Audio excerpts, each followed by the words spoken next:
This is the first podcast that I'm talking about it. We've been training it all December. And I've always said, do more with your interview. Don't just do more interviews. And saying you're always one conversation away. So one of our clients actually introduced us to a platform where I could take all of my interviews, over 500 interviews, put those in there. I put my book, all my webinars, and came up with a AI clone of myself. And it now 24/7, you can go there, you can chat with it, typing answers back and forth. Or what's really neat is you can click call Tom's clone, and you can have a conversation with me. Now, it uses a lot less filler words than I do, but it's in my voice. I've been amazed as we've been training it this month, how spot on it is. Now, it's only trained on podcast interview marketing. So if you ask good places to eat in Kalamazoo, you got to ask me that, right? My clone's not trained on that, but I think it's a great way to keep that conversation going. So people hear me on a podcast, right? They probably have some questions. So now they can go there anytime and ask those questions. If they get the information they need, they can always schedule a time on my calendar there too. So I really believe we're coming to the conversation economy. This idea that we had to work through typing or a screen or something like that. I think that was just a small period in time. And I think more and more we're going to conversations. Heck, I even now with AI, I find myself talking to ChatGPT more than I do with typing to it. So yeah, if you want to have a conversation with my clone, you can definitely find that on the website. All right. And I got to ask this question. Who am I talking to? Is this the live Tom Schwab or is this the AI version? Sometimes you don't know if I'm talking to a live person or not, but that's cool. And it's learning, right? I mean, you add another 100 episodes and you're covering different topics and it's constantly evolving, constantly learning. And I love that, especially with these platforms. They're able to do it so efficiently,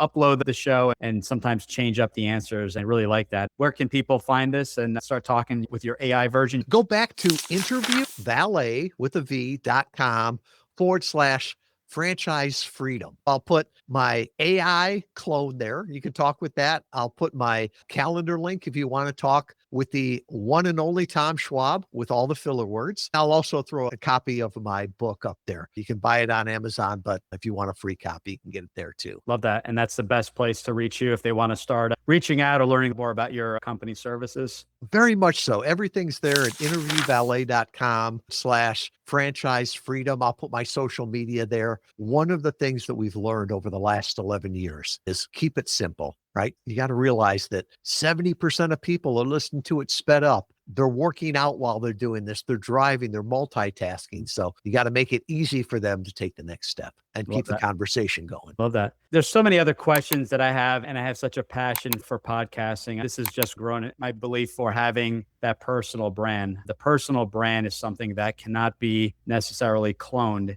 If you are in franchising, if you are in podcasting, if you are in painting, I just had a conversation with a painting franchise. People are following you. They have that trust in you. You have that authority. So no matter what business you get into, I truly feel this is where people shine via their personal brand. This is what stands out. Do they want to hear an AI interview or do they want to hear the live person really giving kind of, this is my advice, this is what's going on? These are changes in the industry. What are the thoughts or what else are you seeing when it comes to marketing? Because I know for myself, and this may be a part 2 down the road, but I noticed that for me, I always have different ways of speaking with new individuals looking at potentially buying a franchise.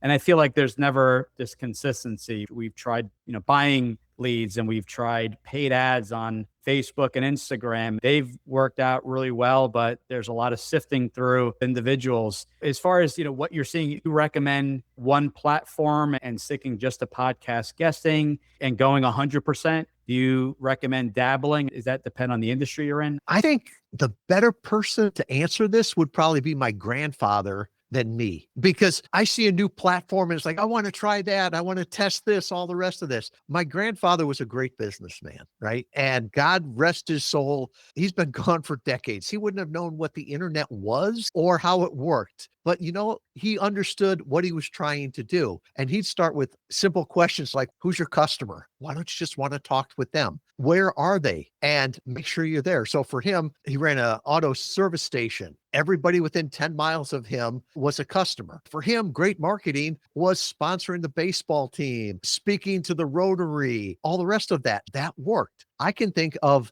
the gentleman that painted our house, right? He loves working with older people, older than me, retired. He still advertises in a newspaper like the seniors things. Works great for him. For him, it would be meaningless to be on a podcast or on social media. So I don't think there's one answer of this is where I should be. I think dividing yourself over all platforms evenly is a recipe for failure, right? Do one thing, do it, always be testing. I'm an engineer, so I always say test and keep doubling down. If something's not working, figure out why, just don't do more of it. So I think that's important there too. I think the final one is what works for someone else doesn't necessarily work for you. Figure out what your strengths are, what you can do better than other people. Like I said, I'm an engineer by degree. Writing was not one of my strengths. So to me, writing blogs was like a homework assignment. Right. But I can talk and I like doing that. I always look at it and say, look what you have an unfair advantage of, what comes natural to you, because those are the things that you'll like and continue to do, right? If you like talking with people, podcast